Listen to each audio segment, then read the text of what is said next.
Assalamualaikum warahmatullahi wabarakatuh. Waalaikumsalam warahmatullahi wabarakatuh.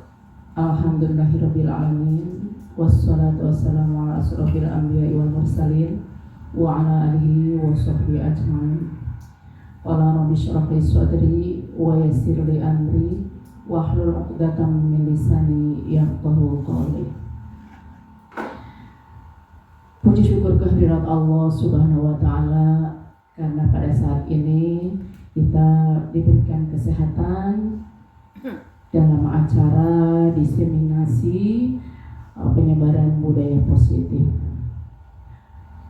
Shalawat teriring salam semoga tetap tercurahkan kepada junjungan kita Nabi besar Muhammad Sallallahu Alaihi Wasallam, kepada keluarganya, sahabatnya, dan kita sebagai umatnya. Semoga kita mendapat syafaat dari beliau di yaumil akhir nanti. Amin. Amin amin ya rabbal alamin.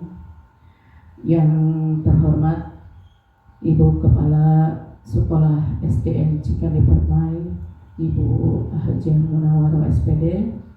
Yang saya hormati rekan guru sejawat yang insya Allah semoga pada hari ini diberikan rahmat dan kemuliaan Allah Subhanahu wa Ta'ala. Amin. Marilah kita buka acara ini dengan membaca basmalah bersama-sama. Bismillahirrahmanirrahim.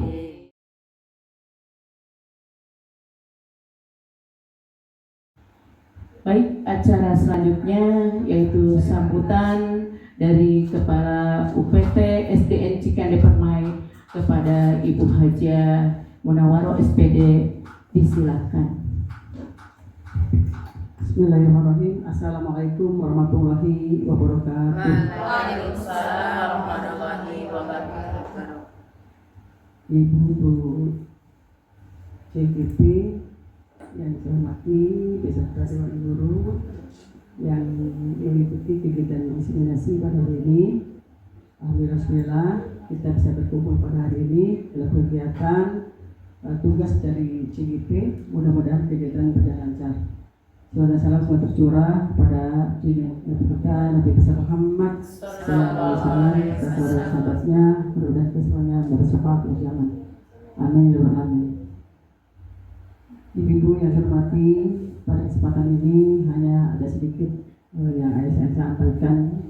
Yang pertama, ucapan terima kasih kepada Ibu CGP SDN Permai yang saat ini sibuk melakukan tugas-tugas baik itu destinasi maupun upload kegiatan. Mudah-mudahan ibu semuanya diberikan kesehatan Allah SWT sehingga bisa melaksanakan kegiatannya sampai selesai dengan nilai yang terbaik.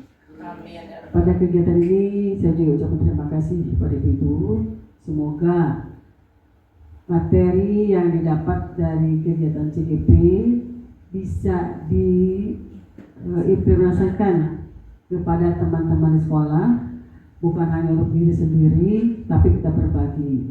Dengan demikian kita bisa memahami apa sih arti dari diseminasi itu, ya, diseminasi budaya positif itu, sehingga rekan-rekan yang belum mengikuti CGP sudah tahu karena sudah berbagi dari ibu-ibu materi yang sudah disampaikan.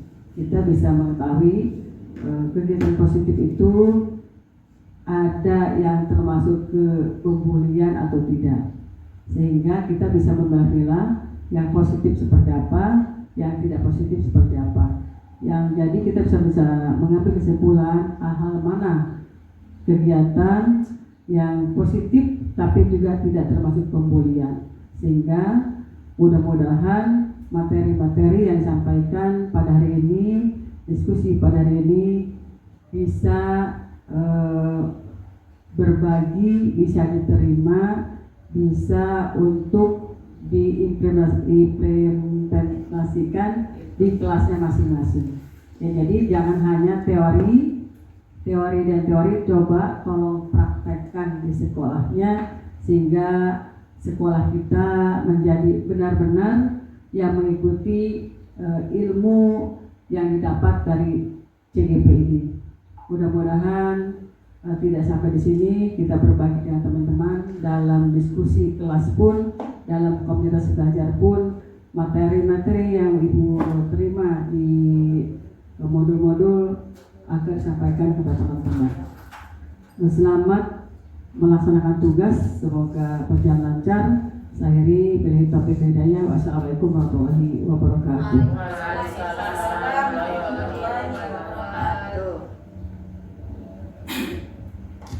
Terima kasih kepada Ibu Haji yang telah memberikan sambutannya. Semoga kita selalu diberikan kesehatan sehingga kita bisa mengimplementasikan dari diseminasi budaya positif ini. Baik, selanjutnya kepada calon guru penggerak Ibu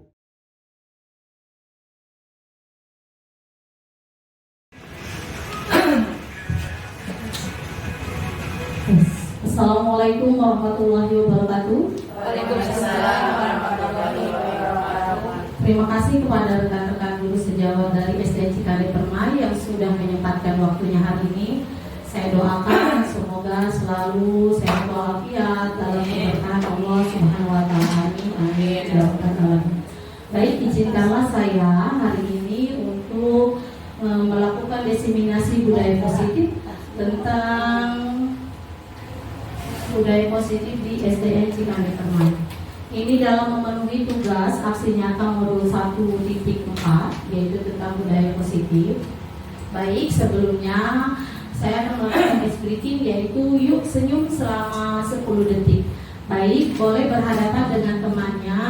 Nanti kita saling pandang nih, siapa yang senyumnya paling cantik, paling ceria. Boleh berhadapan Ibu. Silakan cari pasangannya. Ya, tuh belum apa-apa udah senyum aja nih. Kamu ketawa lagi ya? Iya. Ternyata senyum itu menular ya, bikin happy, bikin senang. Oke, kita hitung ya. 1, 2, 3, 4, 5, 6, 7, 8, 9, 10. Terima kasih, tepuk tangan untuk kita semua. Bagaimana rasanya jadi happy ya? Udah nggak tegang?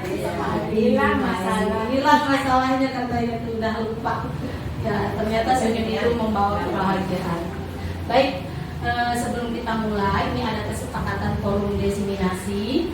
1, menghargai siapapun. 2, menjadi pendengar yang baik. 3, berpakaian yang sopan. 4, angkat tangan saat akan berbicara. Mungkin dari Bapak dan Ibu ada yang menambahkan?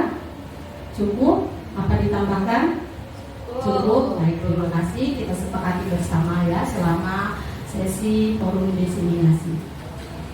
Baik, budaya positif.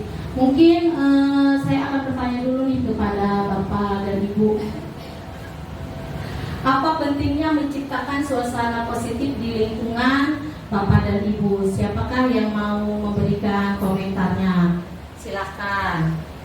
Mungkin Bu Eni, mangga. Ya, terima kasih. Menurut saya pentingnya menciptakan suasana positif di lingkungan sekolah ya, guru, Bapak Ibu. Itu membuat anak menjadi nyaman saat belajar. Terima kasih, tepuk tangan untuk Ibu Eni. Anak jadi nyaman untuk belajar. Mungkin yang lain boleh Bu Apia atau Bu Mariam, silakan. Siapa? Oh ya, Bu Mariam. Apa pentingnya menciptakan suasana positif di lingkungan sekolah ya Bu ya? Itu membuat anak merasa betah di kelas. Oke, bagus sekali. Terima kasih. Suasana jadi nyaman, anak pun jadi betah di kelas. Baik, kita lanjut. Bagaimana Bapak dan Ibu menciptakan suasana positif di lingkungan selama ini? Adakah yang mau memberikan komentarnya atau menjawab pertanyaan ini? Silakan. Ya, siapa Bu Apia boleh? Gimana Bu caranya Bu? Mangga Bu. Ya, terima kasih Ibu Yuyun.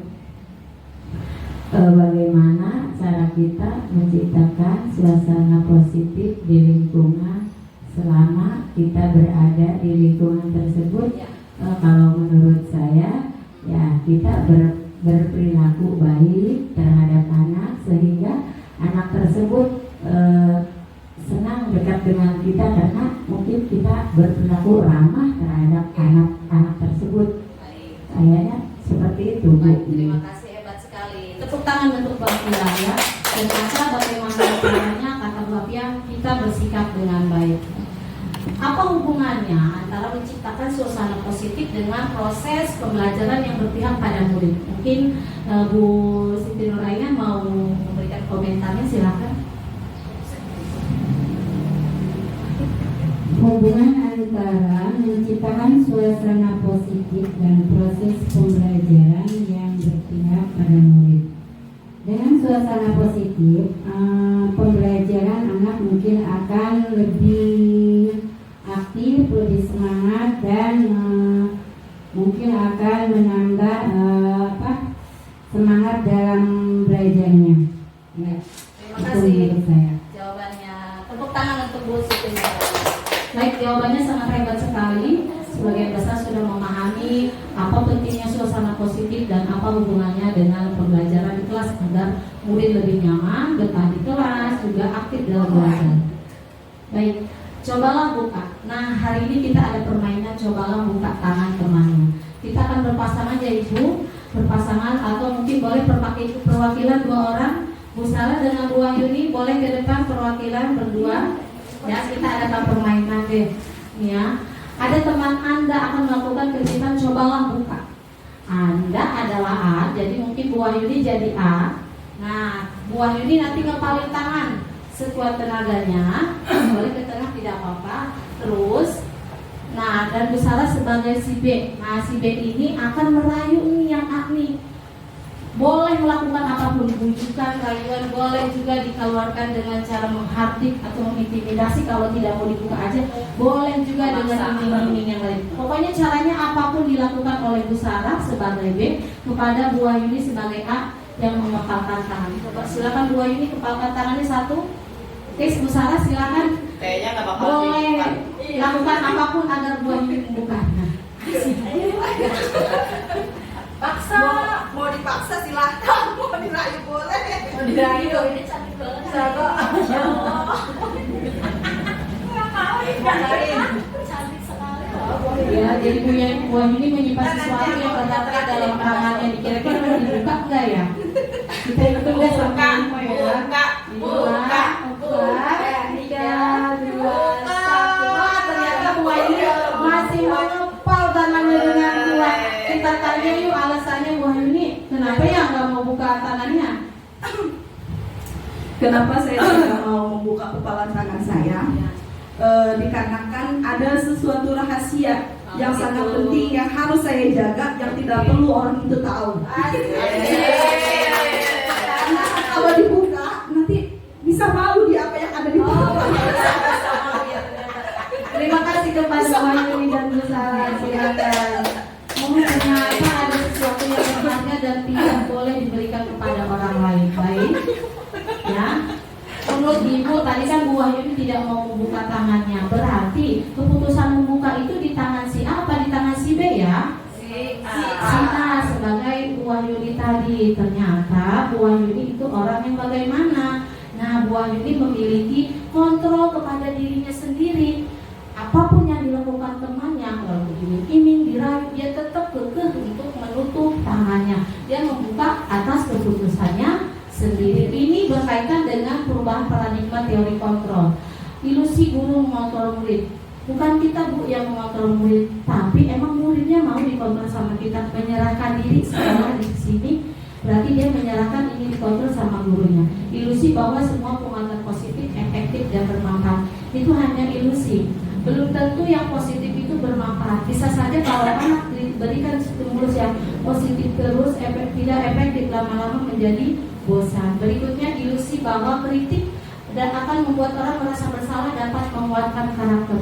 Anak kalau dimarahi terus, dikritik, bisa jadi dia dendam, marah, tidak ingin lagi bertemu dengan kita. Dan berikutnya ilusi bahwa orang dewasa memilih hak untuk memaksa. Seperti kata tadi ya, tidak ada yang bisa memaksa seseorang. Walaupun itu anak kecil, kita tidak bisa memaksanya. Berikutnya disiplin itu. Nah, ketika kita mendengar kata disiplin, apa sih yang terbayang di benak Bapak dan Ibu semuanya? Kira-kira apa nih? Disiplin itu menurut ibu bapak apa sih? Ya, baik. Kita berikutnya ya. Nah, apakah disiplin itu menurut Bu Apian tadi gimana? Apakah membantu aturan atau kontrol diri? Kalau dari ilusi tadi Bu Yahyuni dengan Bu Sarah. Ya, betul sekali. Disiplin itu adalah kontrol diri, bukan hanya sekedar patuh kepada aturan. Kita harus merubah paradigma kita ya. Jadi disiplin itu bukan anak patuh kepada aturan, tetapi anak mampu mengontrol dirinya. Berikutnya, menurut Diane Gosses, jadi disiplin itu berarti belajar. Tapi ada juga menurut Socrates dan Plato bahwasanya disiplin itu artinya pengikut. Jadi seorang murid atau pengikut, motivasi yang terbangun adalah motivasi dalam dirinya, bukan dari dalam luar dirinya ya. Baik, berikutnya adalah nilai-nilai kebajikan. Bapak Ibu, nilai-nilai kebajikan ini adalah nilai yang kita semua terima. Kita semua mengakuinya. Nilai-nilai itu melebihi lintas bahasa, suku maupun tempat. Nah, dengan nilai-nilai kebajikan ini, maka yang diyakini seseorang akan menjadi motivasi dalam dirinya, akan terbangun sehingga bergerak untuk melakukan tujuan atau yang ingin dicapainya. Nah, kalau di Indonesia kita menggunakan nilai-nilai kebajikan ini dikenal dalam profil pelajar Pancasila. Pasti ibu apalah lagunya, betul tidak? Kita tepuk yuk, 3, 2, 1. Pelajar Pancasila beriman dan bertakwa pada Tuhan Yang Esa dan berakhlak mulia. Kebinekaan global, gotong royong mandiri, kreatif dan bernalar kritis. Inilah yang kita harapkan pada anak-anak Indonesia. Baik, berikutnya adalah teori motivasi manusia, hukuman dan penghargaan. Bapak Ibu, saya mau tanya nih, biasanya kalau kita melakukan sesuatu, ada yang inginkan gak sih? Ada ya. Jadi, ya, kalau kita ingin melakukan sesuatu, menurut teori itu ada 3 hal. Satu, untuk menghindari ketidaknyamanan atau hukuman. Dibanding dihukum, mending saya melakukannya. Yang kedua adalah karena mendapat imbalan atau dari diskusi apa yang akan saya dapat kalau melakukannya. Dan itu kedua motivasi itu motivasi eksternal, artinya di luar diri kita. Ada juga untuk menghargai diri sendiri yang akan menjadi orang seperti apa kita ke depannya. Makanya kita melakukannya. Itu disebut dengan motivasi internal ya, dengan tujuan yang disiplin positif. Nah, jadi motivasi itu dibagi 2 ya Ibu. Ada motivasi dalam diri kita karena ingin mendapatkan sesuatu itu karena menghargai diri kita sendiri.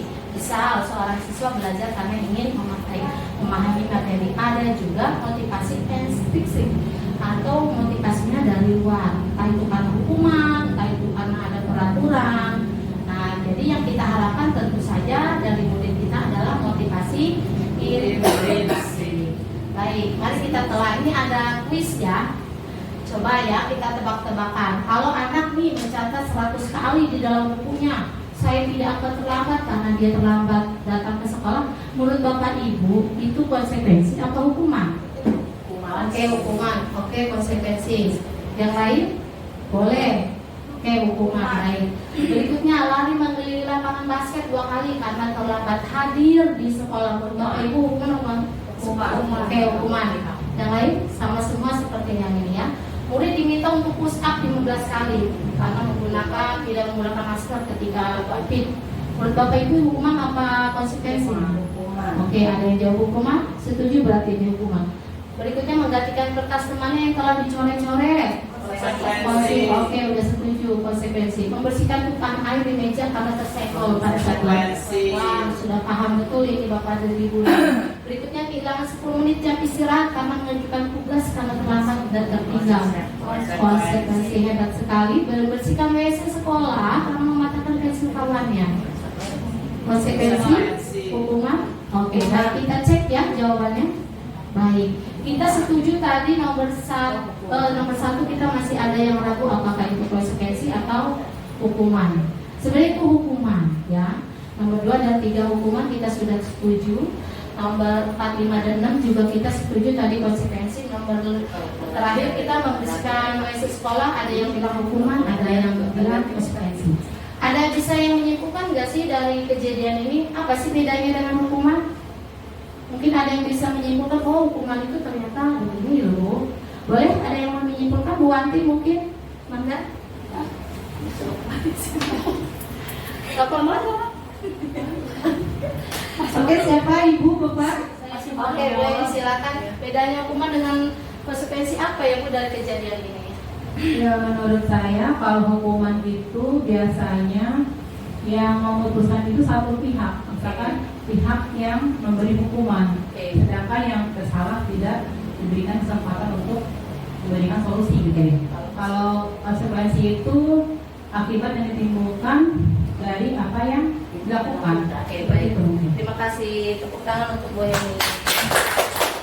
Ya, coba kita cek ya perbedaan antara hukuman dan konsekuensi.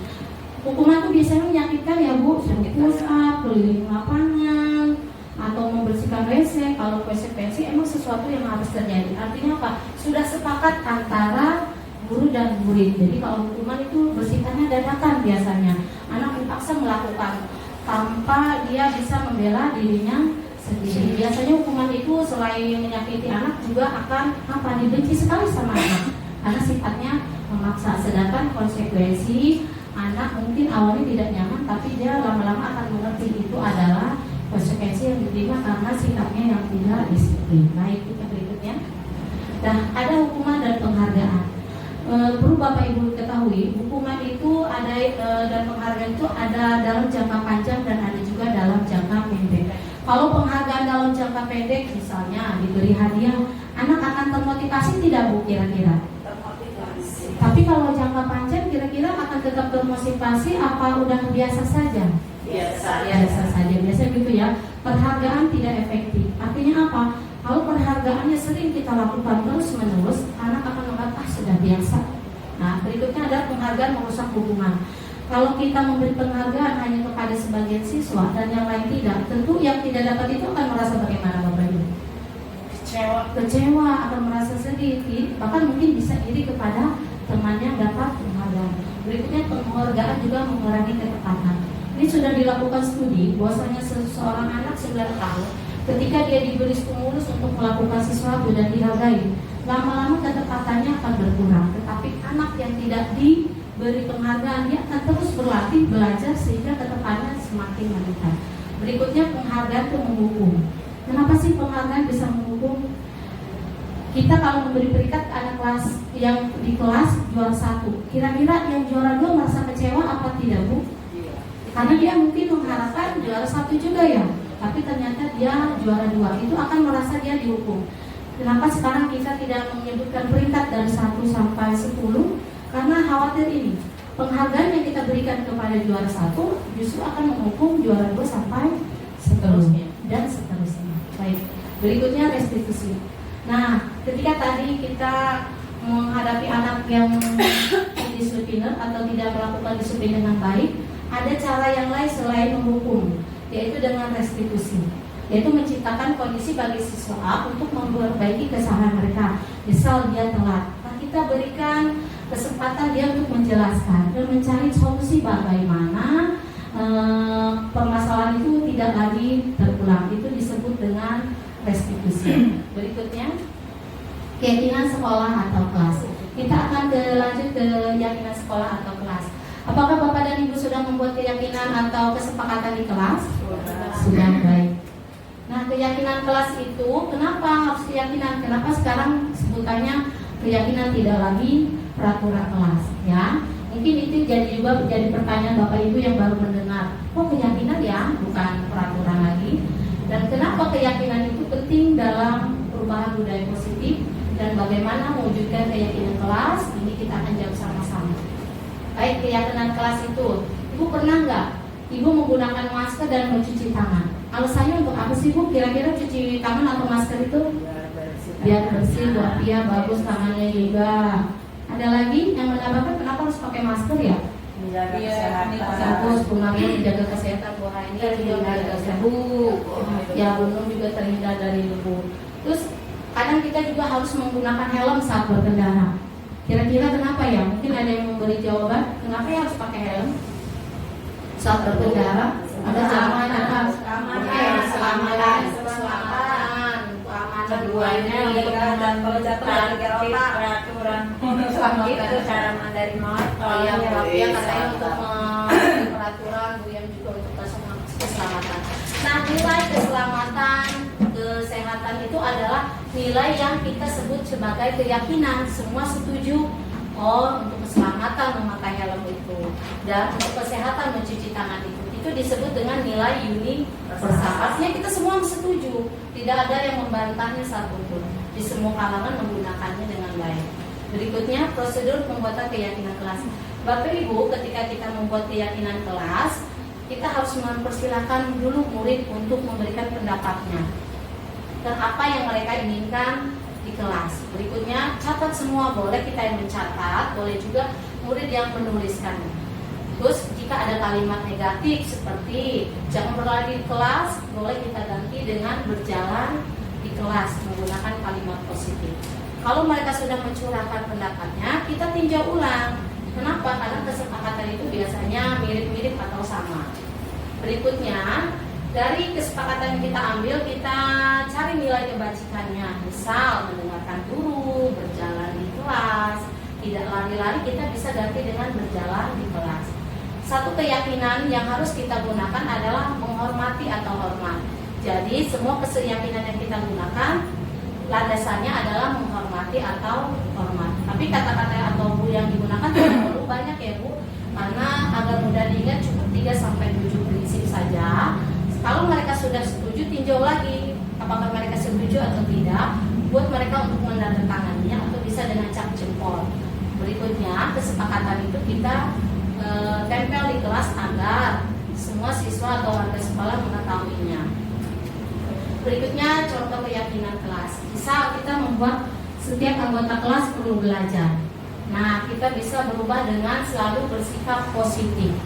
Jadi kalimatnya lebih sedikit, lebih mudah diingat. Setiap anggota kelas perlu senang. Nah, bisa diganti dengan senantiasa menjadi diri terbaik. Setiap anggota kelas perlu melakukan tugas, bisa dengan menghormati orang lain, gitu ya. Setiap anggota kelas perlu saling menghargai, itu juga bisa menghormati orang lain. Jadi keyakinan kelas kita dijadikan menjadi sebuah nilai universal. Itu ya Bu. Berikutnya kebutuhan dasar manusia. Sekarang Bu Guru mau nanya nih kepada teman-teman di sini, kebutuhan dasar manusia. Coba nih kepada Bu Apiah. Bu Apiah, kebutuhan dasar manusia itu menurut Bu Apiah apa sih? Mungkin Bu Apiah punya kebutuhan diri sebagai Bu Apiah ini apa? Kebutuhan diri. Ya, kebutuhan Bu Apiah nih apa nih kira-kira nih? Kalau kebutuhan diri banyak ya. Apa sebutin aja nggak apa-apa. Kan Bu Apiah juga sama dengan kita. Kebutuhannya uang. Uang, oke. Kebutuhan Bu Apiah katanya uang atau materi. Kenapa tuh Bu Apiah butuh itu? Coba dong kasih alasan kepada saya. Karena uang, kalau kita ada uang, kita mau apa aja bisa kita beli. Oke, punya apa aja mah bebas. Ya, oke, berikutnya coba Bunung. Kira-kira kebutuhan dasar Bunung sebagai manusia apa? kepada sekolah. Baik, kebutuhan dasar berikutnya coba Bu Sarah, coba kebutuhan dasar manusia menurut Bu Sarah apa sih? Menurut saya kebutuhan dasar manusia yang kita perlu itu ada 3: sandang, pangan, papan. Oke, sandang pangan, sandangnya apa Bu? Kira-kira itu? Oke, Sandang itu baik. biasanya makanan, papan itu tempat tinggal, Oke, Papan tempat tinggal papan tempat tinggal, Papan itu pangan baru makanan. oke, baik. Terima kasih. Tepuk tangan Bu Sarah. Kata Bu Sarah ada 3 kebutuhan. Ada sandang, pangan, dan papan. Ya, oh ya, ada tambahan 1 lagi. Baik. Segera. Amin ya. Baik, ketika seorang murid melakukan sesuatu perbuatan yang bertentangan dengan nilai-nilai kebajikan dan melanggar peraturan, itu sebenarnya dikarenakan dia akan gagal memenuhi kebutuhan mereka. Misalnya Bu Apiah butuhnya duit. Kira-kira ini kebutuhan dasar Bu Apia uang ini apa karena kekurangan, apa karena habis ini? Ya, bisa jadi karena dia membutuhkannya karena sedang memerlukannya. Tadi Bu Sarah katanya ada kebutuhan sandang, pangan, dan papan. Kebutuhan itu diperlukan karena Bu Sarah karena untuk tempat tinggal, pakaian, dan juga makanan. Begitupun dengan murid kita. Bisa jadi nih murid kita melakukan hal di luar kebiasaannya atau melanggar nilai positif karena ada sesuatu yang ingin dipenuhinya. Baik, berikutnya kebutuhan dasar manusia ada 5. Kebutuhan untuk bertahan hidup tadi ya, uang untuk membeli makanan, ada juga tadi pangan, ada kebutuhan akan kasih sayang atau rasa diterima, pasangan mungkin ya. Kalau bapak dan ibu dicuekin sama pasangannya pasti uring-uringan kan? Karena kita kekurangan atau gagal memenuhinya. Galau, emosional gitu ya Bu ya. Berikutnya kebebasan atau freedom, kebebasan menentukan pilihan. Berikutnya penguasaan. Penguasa itu ingin menguasai, ingin melakukan sesuai kehendaknya. Terakhir adalah kesenangan ya. Ya, itu sekali. Penguasaan itu bisa juga seperti itu, ingin dihormati, ingin dihargai, dan terakhir kesenangan atau kebahagiaan. Baik, saya akan berikan satu kasus. Ibu Ambar, guru wali kelas 2A di SD Pelita Hati, sedang bingung menghadapi ulang salah satu murid di kelasnya Doni. Beberapa anak di kelas 2A telah datang padanya dan mengeluhkan Doni yang seringkali meminta bekal makan siang mereka dengan paksa. Jika menghadapi situasi seperti Ibu Ambar, apa yang akan Anda lakukan? Kira-kira menurut Anda kenapa sih Doni melakukan itu? Siapa yang mau menjawabnya? Boleh? Bu Maria, silakan. Kemana pikirannya ini gak fokus? Bu Wahyuni silakan. Apa yang akan Ibu lakukan nih kalau ternyata ada anak seperti Doni di kelas Ibu? Saya baca dulu ya Bu. Ya. Saya nggak bisa minjam. Yang akan dilakukan, Ya, Doni sering minta bekal temannya. Doni sering minta bekal makan siang mereka dengan paksa. Jika Anda menghadapi situasi seperti Ibu Ambar, apa yang akan Anda lakukan menurut Anda? Kira-kira apa alasan Doni melakukan hal itu? Apabila saya di situasi Ibu Ambar, saya akan memanggil Doni, ya. Saya akan memanggil Doni. Mengapa? Saya ingin menanyakan alasannya, mengidentifikasi masalahnya apa sih? Apa sih alasan kok Doni bisa mengambil makanan temannya? Dan setelah itu saya akan menanyakan tentang keyakinannya itu. Lalu saya akan satu lagi, 3 ya. Terus yang selanjutnya, kira-kira apa alasan Doni melakukan hal itu? Mungkin karena Doni ingin menjadi penguasa atau merasa membutuhkan perhatian gitu Bu. Ya, hanya itu Bu dari saya. Terima kasih Bu Wahyuni, tepuk tangan untuk Bu Wahyuni. Jawabannya hebat sekali. Baik, kata Bu Wahyuni tadi bisa jadi dia memanggil dulu ya, memanggil Doni katanya, lalu menanyakan alasannya. Dan menurut Bu Wahyuni tadi karena pengen berkuasa atau kekurangan kasih sayang. Boleh satu orang lagi, mangga buat dia. Kira-kira kenapa? Terima kasih. Kalau untuk masalah yang ini pernah saya alami di kelas ya, waktu tahun kemarin. Kebetulan ada salah satu anak yang setiap istirahat itu pasti meminta terus makanan temannya. Temannya itu ngadu, Bu Guru, makanan aku diambil terus, aku udah larang juga, ngambil aja katanya gitu. Nah, pas itu saya panggil tuh anaknya, ya saya tanya, oh kamu ngambil makanan si A, emang kamu gak bilang? Dia diem aja, nggak boleh kayak gitu. Kalau mau makanan bilang, kalau temennya nggak boleh, nggak usah dipaksa. Emang kenapa sih kamu kok suka ngambil makan temen kamu? Bilangnya katanya paginya mamanya nggak ngasih sarapan gitu. Iya, uang saya udah habis. Iya. Baik, terima kasih Bu Apia atas berbagi pengalamannya. Terima kasih. Jadi ada 2 pendapat ya.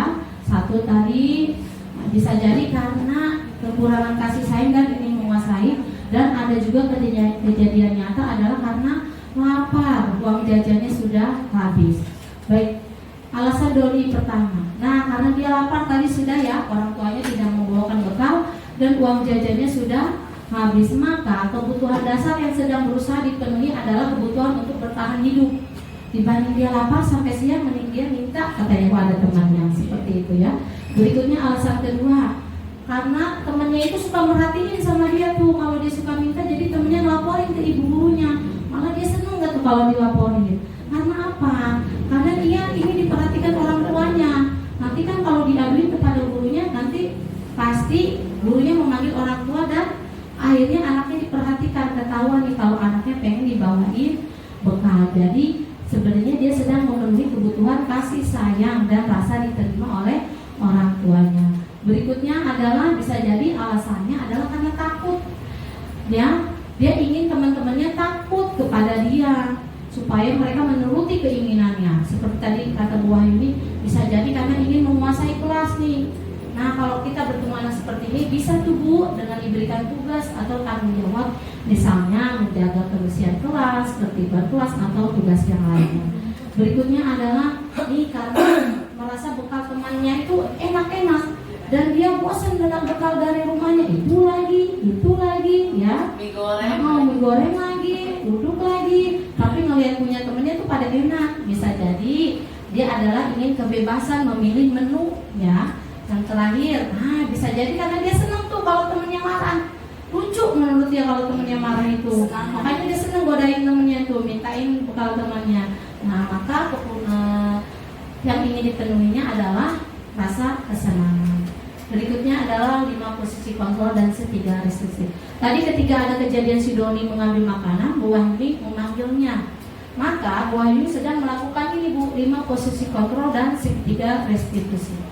Ya, pertama adalah memberikan hukuman, teman, pembuat rasa bersalah, pemantau, dan manajer.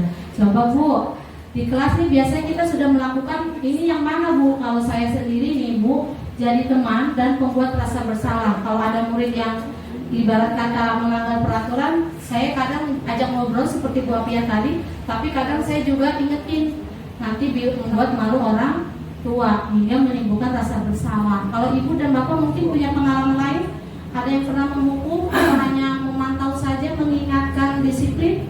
Nah, ini adalah posisi kontrol. Jadi kita sebagai guru menempatkan diri kita sebagai siapa nih ketika ada anak murid kita melakukan atau melanggar peraturan atau keyakinan di kelas. Nah, penghukum ini biasanya Bu melakukan hukuman fisik atau verbal. Nah, mudah-mudahan kita sudah tidak melakukannya ya, menghindarinya. Berikutnya ada pembuat rasa bersalah. Biasanya kata-katanya lembut, tapi menimbulkan rasa bersalah atau penyesalan. Atau juga sebagai teman, ditegur tapi sambil bercanda. Akhirnya anaknya ya sudahlah, nanti juga lewat gitu ya. Anaknya tidak merasa bersalah dan gurunya pun mengiyakan saja anaknya bersikap begitu. Menegurnya hanya sambil bercanda. Ada juga misalnya menggunakan peraturan atau konsekuensi untuk mengontrol siswa. Jika kamu tidak mengerjakan PR, misalnya kamu mengepel seperti itu mengontrol. Atau anak diingatkan, ingat peraturannya apa, seperti itu. Berikutnya adalah manajer atau kolaborasi. Yang tadi Bu Wahyuni utarakan adalah sebagai manajer. Ditanya alasannya apa, diingatkan lagi tentang keyakinannya dan dicarikan solusinya. Itu disebut dengan manajer. Mudah-mudahan kita ke depan ada di posisi nomor 5 ini ya. Amin ya rabbal alamin. Berikutnya ini adalah perbedaan atau mungkin apa yang akan terjadi jika kita melakukan 5 posisi itu. Kalau bu gurunya menghukum, maka hasilnya dampaknya anak bisa jadi akan mengulangi kesalahan. Atau kalau kita menjadi manajer, maka kita akan memperbaiki cara tersebut dan anak bisa mengevaluasi dirinya.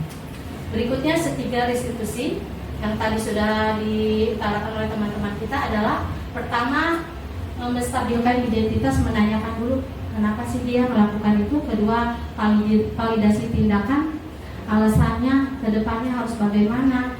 Berikutnya menanyakan keyakinan yang baik itu seperti apa, apakah dia diulang ke depan. Seperti itu ya Bu, ini adalah 3 restitusi. Jadi tentu setiap anak melakukan sesuatu itu seperti tadi bilang ada alasannya. Dan pasti setiap orang itu melakukan kesalahan, tapi bisa kita perbaiki. Dan nilai apa yang kita sepakati dan jadikan juga sebagai pembelajaran ke depan agar tidak terulang. Baik, ya tadi sudah kita jelaskan. Terima kasih dari saya. Kurang lebihnya mohon maaf. Mungkin jika ada yang mau ditanyakan boleh dipertanyakan. Sudah cukup Bapak Ibu. Terima kasih atas waktunya. Saya ucapkan beribu-ribu terima kasih. Semoga lelahnya Ibu akan menjadi barokah. Amin ya rabbal alamin. Assalamualaikum warahmatullahi wabarakatuh. Waalaikumsalam warahmatullahi wabarakatuh. Wajib punten Ibu sambutannya Bu. Sini. Ini mata ini gimana? Bu Erika ini ya, di sini ya.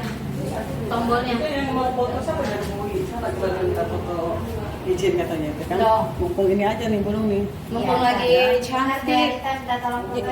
Mati-mati. Baiklah, tadi diseminasi yang dibawakan oleh rekan-rekan CGP Angkatan 11 sudah selesai, dan semoga tetap semangat, sehat, dan bahagia, ya, bisa lulus bersama-sama. Amin.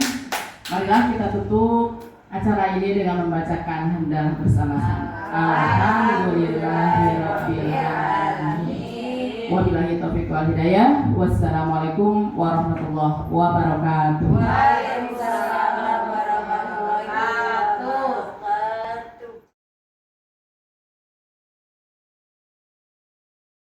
Assalamualaikum warahmatullahi wabarakatuh. Saya Munawar SPD selaku UPT SMP Permai, Kecamatan Cikande, Kabupaten Serang. Alhamdulillah, alhamdulillah, saya ucapkan terima kasih kepada Allah Subhanahu wa taala yang mana guru-guru kami sebanyak 5 orang telah terpanggil menjadi calon guru penggerak angkatan ke-11. Nama tersebut diantaranya Ibu Erita, Ibu Wahyuni, Ibu Yusriana, Ibu Roheni, dan Ibu Siti Maryam. Harapan kami semoga guru kami bisa mengikuti kegiatan ini dengan baik, lancar, tidak ada halangan satu apapun dari mulai kegiatan sampai akhir kegiatan, sehingga memberikan hasil terbaik untuk guru-guru kami. Dan kami sangat mendukung kegiatan ini, semoga bisa mengimbaskan ilmunya atau hasil dari CGP ini pada rekan-rekan guru yang ada di Permai, atau bisa mengimplementasikan dalam pembelajarannya di kelas masing-masing.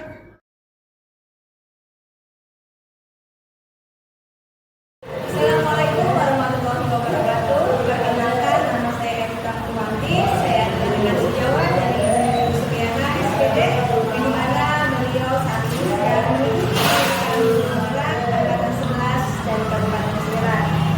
Saya sangat berterima kasih atas yang beliau sampaikan tentang diseminasi budaya positif. Bahwasanya apa yang tadinya saya tidak mengerti, saya jadi tahu sekarang. Dan semoga apa yang beliau sampaikan dapat bermanfaat bagi kami, rekan-rekan guru di SDN Cikande Permai, dan doa terbaik untuk beliau. Semoga selalu sukses dan bahagia. Terima kasih. Assalamualaikum warahmatullahi wabarakatuh. Waalaikumsalam. Selamat pagi Jeko. Selamat pagi, Bu. Ya, sudah istirahat, sudah makan juga. Iya, Bu. Sudah. Baik. Jeko, kira-kira Jeko tahu nggak kenapa ibu guru panggil Jeko ke sini? Karena makan tadi di kelas. Ya, Jeko, sebenarnya makan itu adalah kebutuhan manusia. Bu guru juga kalau lapar pasti makan. Tapi kita harus tahu kapan dan di mana waktunya untuk makan.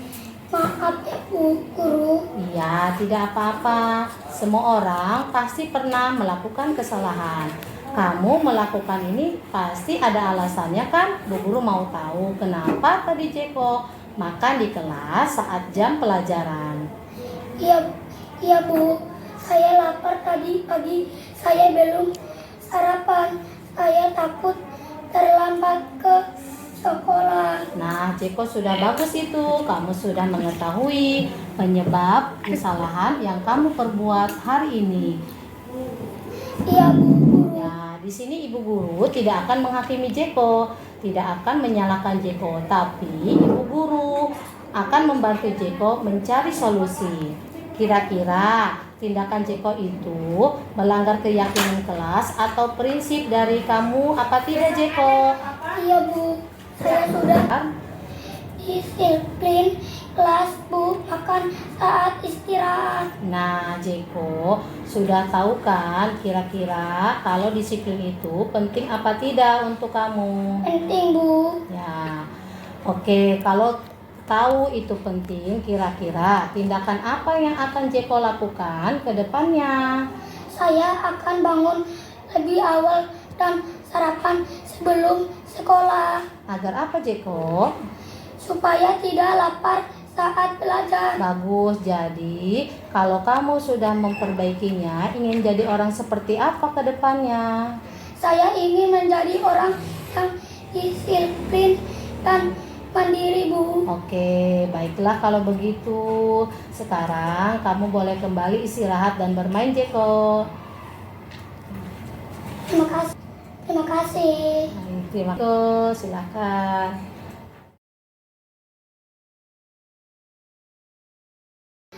Selamat pagi. Saya Jetonia, kelas 2C. Saya senang sekali diajak berdiskusi dengan Ibu Guru Yuyun untuk menemukan solusi dari kesalahan yang saya perbuat. Saya akan lebih disiplin lagi.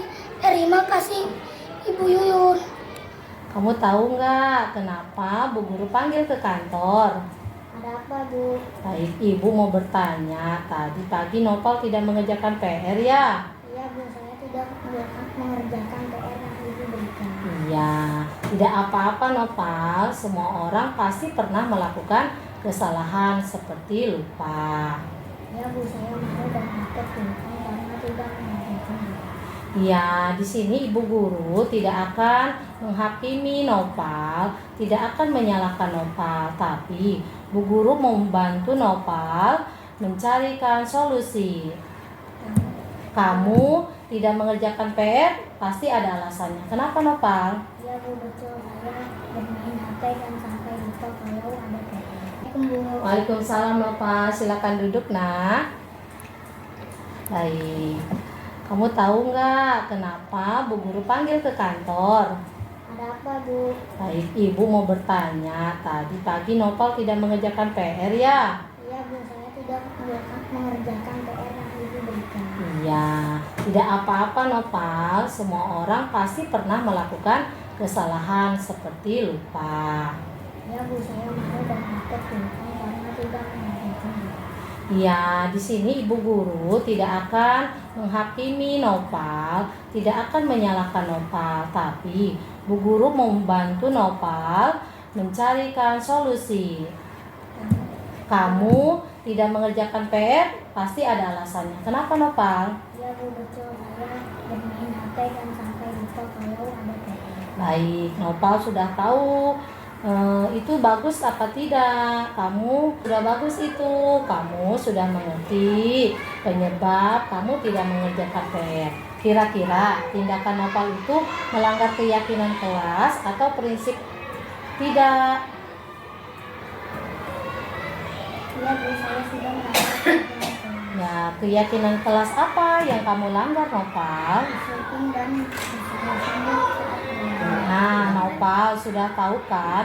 Kira-kira kalau disiplin waktu dan sungguh-sungguh belajar itu penting tidak buat kamu? Oke, kalau tahu itu penting, kira-kira tindakan apa yang akan Nopal lakukan ke depannya? Saya akan mengurangi main HP dan saya akan lebih ulangi Apa manfaatnya untuk Nopal? agar saya dapat mengerjakan tugas-tugas yang diberikan ini Bapak Guru di sekolah. Baik, bagus. Jadi kalau kamu sudah memperbaikinya, ingin jadi orang seperti apa nanti ke depannya, nak? Saya ingin menjadi orang disiplin dan disiplin. Baik, kalau seperti itu, Bu Guru sudah rasa kamu ini sudah mengerti dan mau memperbaikinya ke depan. Sekarang kamu boleh masuk ke kelas, belajar dengan teman-teman kamu, ya. Terima kasih, Nopal. Saya Noval Kosjoko. Saya senang sekali diajak berdiskusi dengan ibu-ibu untuk menemukan solusi dari kesalahan yang saya buat. Saya akan lebih giat belajar lagi. Terima kasih, ibu.